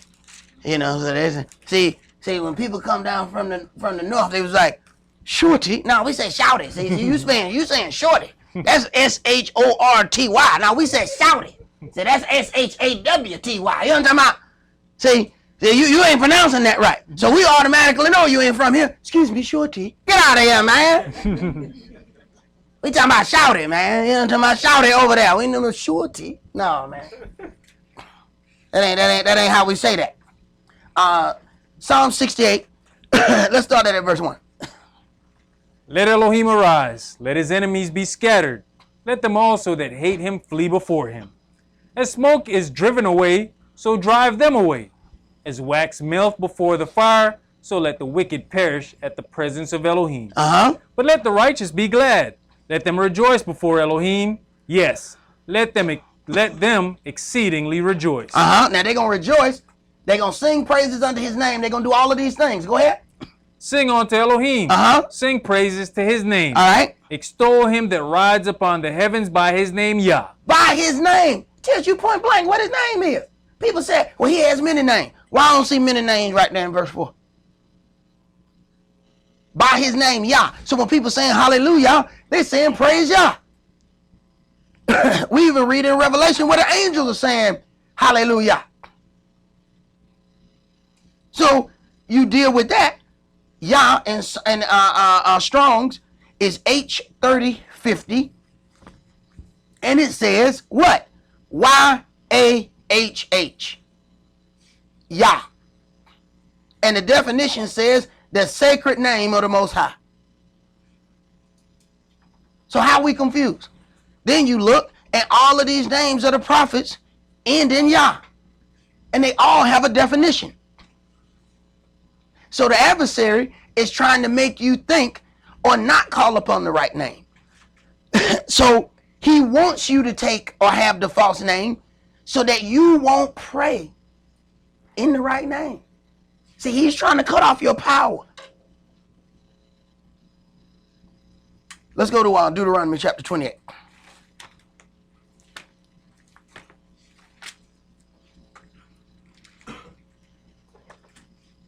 Deuteronomy 28, and we're going to start that with verse 1.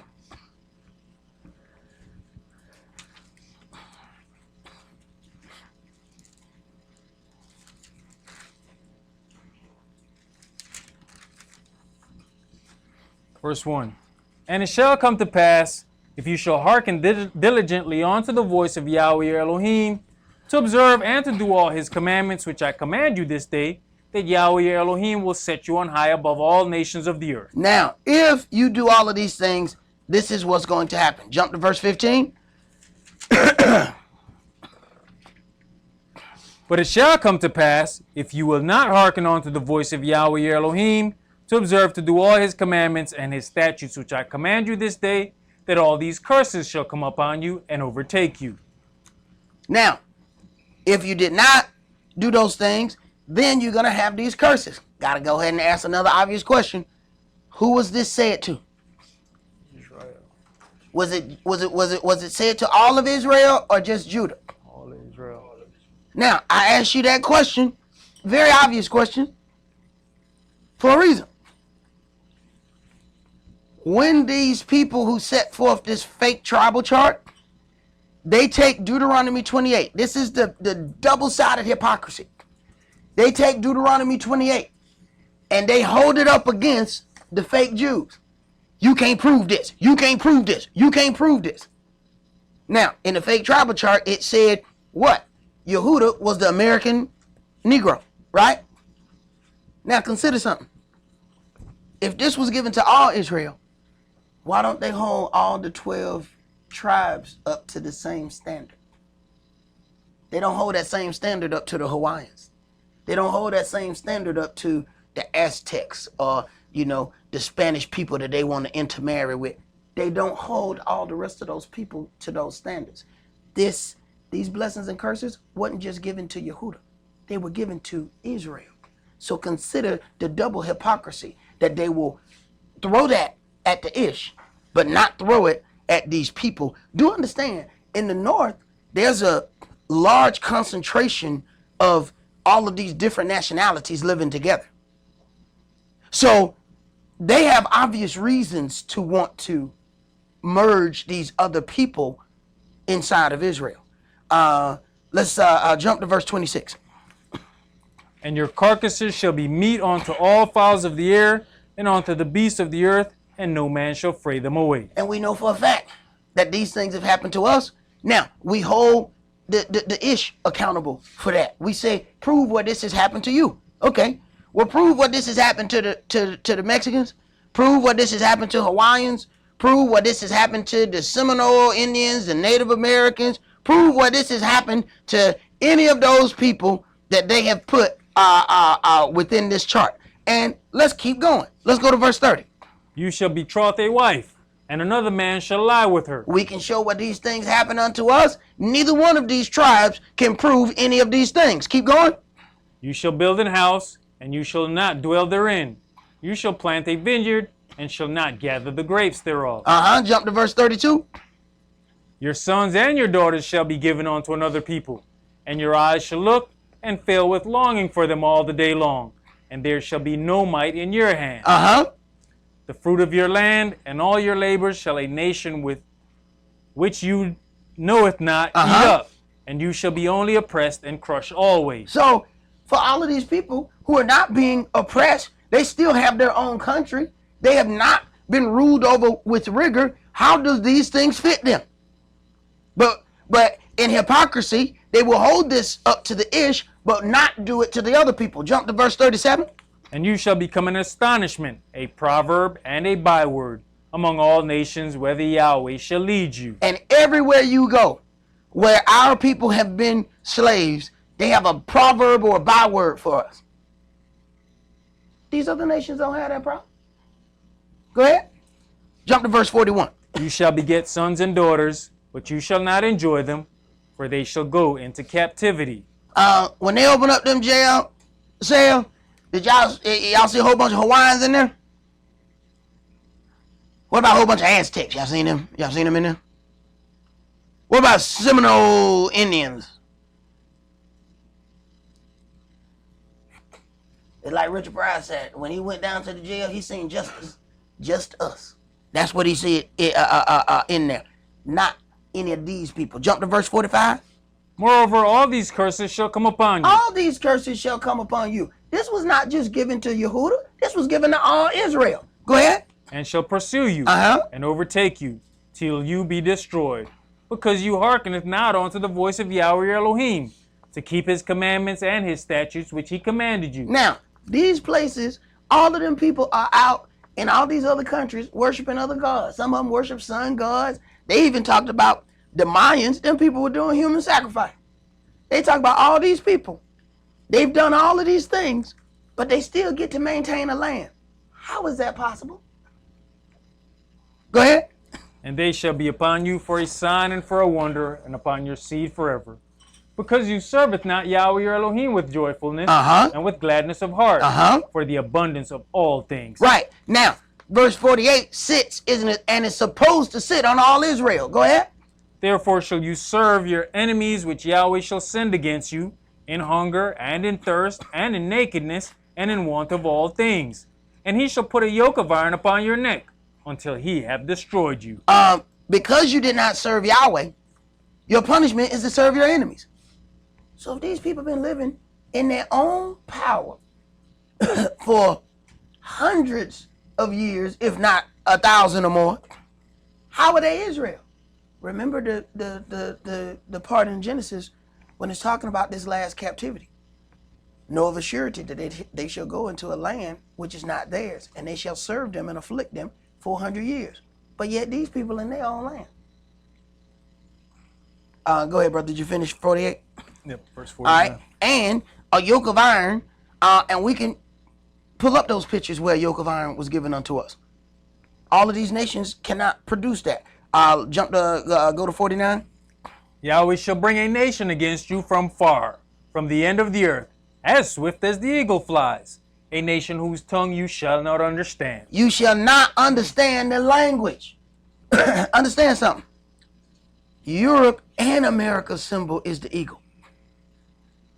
The tribal breakdown chart has completely left off the children of Israel who have been spread to Europe.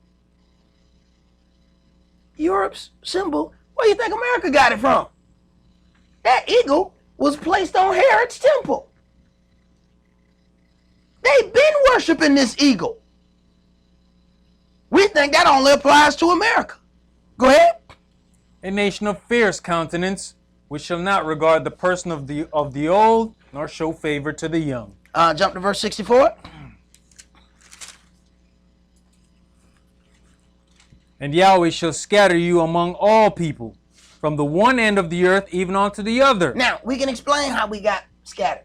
They got to come up with all kinds of ways for all of these tribes to have ended up in all these other strange places. Go ahead. And there you shall serve other gods, which neither you nor your fathers have known, even wood and stone. Wood and stone. We know Christianity is that wood. We know that stone is Islam. These people worship stuff. We don't even know what they worship. Yahweh said, I'm going to make you serve them gods, wood and stone. Christianity and Islam, the two biggest religions on earth. These people that they listed, they worship stuff, and we be trying to figure out, amen, what that is. We don't even know what that God is. Go ahead. And among these nations shall you find no ease. Among these nations you shall find no ease. Now this is given unto all Israel. So how them people still living in peace? Here it is. We going through the curses. They ain't going through no curses, but yet they still get to go and rule as Israel. You a lie and the truth ain't in you. Go ahead. Neither shall the sole of your foot have rest. But Yahweh shall give you there a trembling heart and a failing of eyes and sorrow of mind. Whoever went to Hawaii and was scared? Only thing you scared of when you go to Hawaii is if that volcano starts spewing out stuff. That's what you scared of in Hawaii. Go ahead. And your life shall hang in doubt before you, and you shall fare day and night, and shall have non-assurance of your life. In the morning you shall say, would Elohim it were evening. And at evening you shall say, would Elohim it were morning. For the fare of your heart wherewith you shall fare, and for the sight of your eyes which you shall see. And Yahweh shall bring you into Egypt again with ships. He shall bring you into bondage again with ships. Now, they will clearly read this. This is the part where you have to learn and be careful how you hear what you hear. They will read this, but they will only attribute it to American blacks. This was not just given to Judah. This is not a curse given to Yehuda. This is given to all Israel. That's the double-sidedness of the teaching that you have to notice. Go ahead. You shall see it no more again. Letting you know this is the last captivity that it's speaking of. So if we're dealing with the last captivity, how we have people that are so-called of the tribes of Israel and they haven't gone through any of these things that we just read. Go ahead. And there you shall be sold unto your enemies for bondmen and bondwomen, and no man shall buy you. No man shall redeem you. See, there's a problem with these things. Let's go to Jeremiah chapter 50. Jeremiah chapter 50.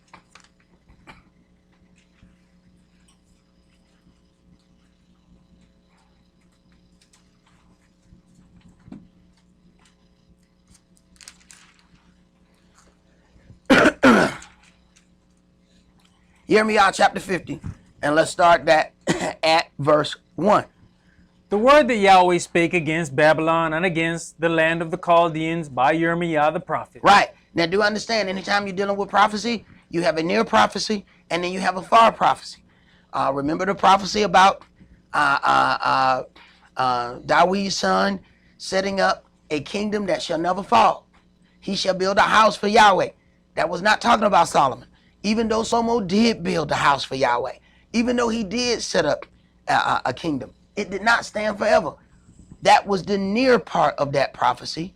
The far part of that prophecy is Yahshua setting up a true spiritual house for Yahweh, and his kingdom will never fall. Go ahead. Declare you among the nations, and publish, and set up a standard. Publish, and conceal not. Say, Babylon is taken, Bel is confounded, Murdoch is broken in pieces. Her idols are confounded, her images are broken in pieces. For out of the north there comes up a nation against her, which shall make her land desolate, and none shall dwell therein.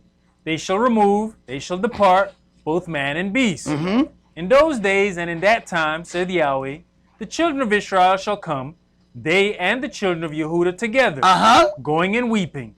They shall go and seek Yahweh their El. They shall go, the children of Israel and the children of Yehuda together, going and weeping. They shall go and seek Yahweh their Elohim. So when this punishment of Babylon is coming, we don't see just Yehuda. That told you it ain't nothing but Yehuda here in America. Go ahead. They shall ask the way to Zion with their faces thitherward, saying, come and let us join ourselves to Yahweh in a perpetual covenant that shall not be forgotten. My people have been lost sheep. Their shepherds have caused them to go astray. Right. Their shepherds caused them to go away with the false teachings. Go ahead. They have turned them away on the mountains. They have gone from mountain to hill. They have forgotten their resting place. All that found them have devoured them, and their adversaries said, We offend not, because they have sinned against Yahweh, the habitation of justice, even Yahweh, the hope of their fathers. Remove out of the midst of Babylon, and go forth out of the land of the Chaldeans, and be as the he-goats before the flocks. And the nation's going to take care of this. They're preparing to get ready to run us out of here. Go ahead. You know, there it is again, why we can't understand the situation. It says the nations already know why we are in the situation we're in. Right, and that's why they feel absolutely no remorse. They feel no remorse when we are shot down in the middle of the street. No remorse whatsoever. That doesn't happen with any other people. Go ahead. For, lo, I will raise and cause to come up against by Babylon an assembly of great nations from the north country, and they shall set themselves in array against her. From thence she shall be taken. Their arrows shall be as of a mighty expertman. None shall return in vain. Meaning everything they aim at, they're going to hit. Go ahead. And Chaldea shall be a spoil. All that spoil her shall be satisfied, saith Yahweh. Because you were glad, because you rejoiced, O you destroyers of mine heritage, because you are grown fat as the heifer at grass, and bellow as bulls. Your mother shall be sore confounded. She that bare you shall be ashamed. Right. And this country, her mother is Europe. She was supposed to be a colony, but she has fought against her mother and set forth her own independence. Go ahead. Behold, the hindermost of the nations shall be a wilderness, a dry land, and a desert. Because of the wrath of Yahweh, it shall not be inhabited. Right. This is not like the Babylon before. This one, when it is destroyed, it will not be able to be inhabited. Go ahead. But it shall be wholly desolate. Everyone that goes by Babylon shall be astonished, and hiss at all her plagues. Put yourselves in array against Babylon round about. All you that bend the bow, shoot at her, spare no arrows, for she has sinned against Yahweh. Shout against her round about. She has given her hand, her foundations are fallen, her walls are thrown down. For it is the vengeance of Yahweh. Take vengeance upon her, as she has done, do unto her. Right. And we know one thing. The only place that has ever dropped a nuclear weapon is America. As she has done, do unto her. No other country on the earth, as crazy as they say North Korea is, they ain't never done that.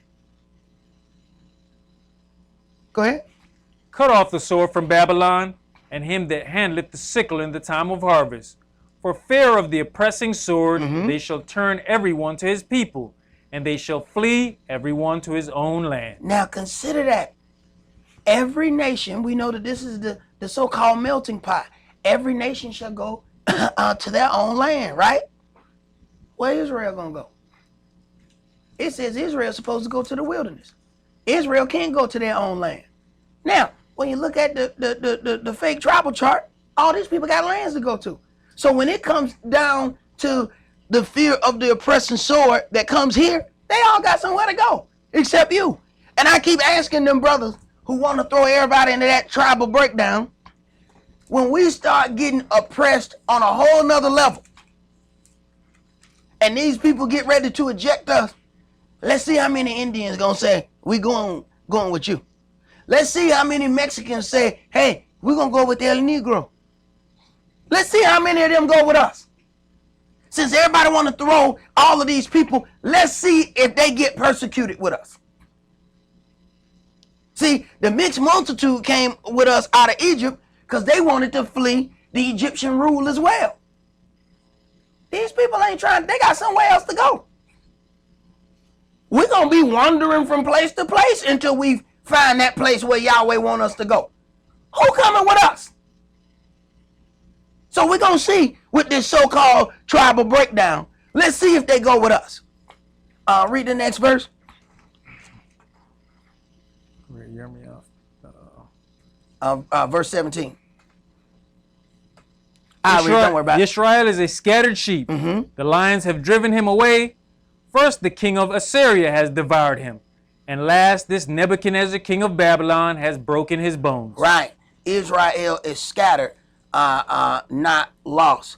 But let us hear the conclusion of this matter. Let's go to Hebrews chapter 11.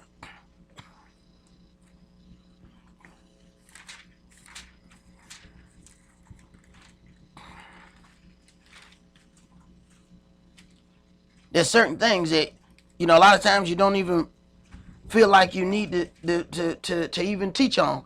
But I'm glad that, you know, the brother brought, you know, this thing to me.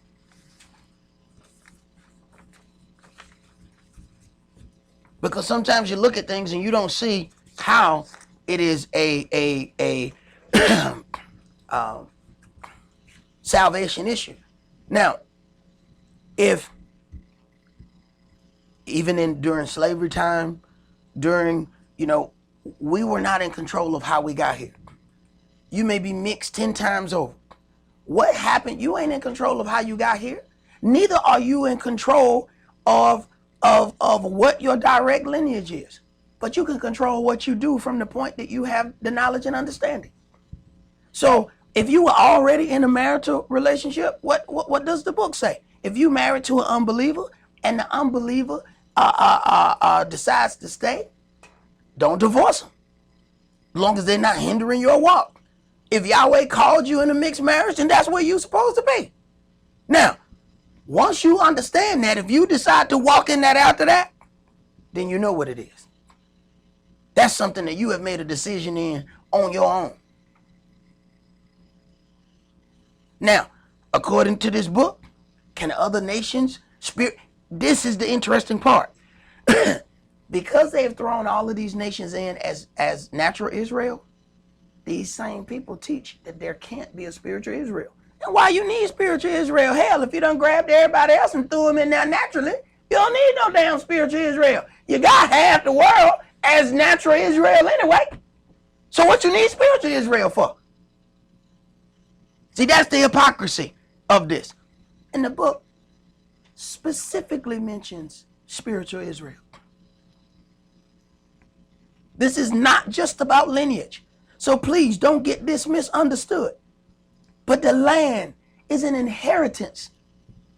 How would you feel if somebody came to try to, your grandmama died and she leaving you land, and somebody show up saying, nah, I want this part over here. Who the hell are you?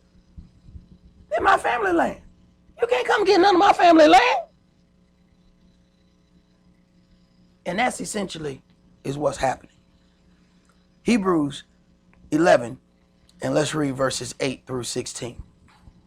By faith, Abraham, when he was called to go out into a place which he should after receive for an inheritance, obeyed, and he went out, not knowing whither he went.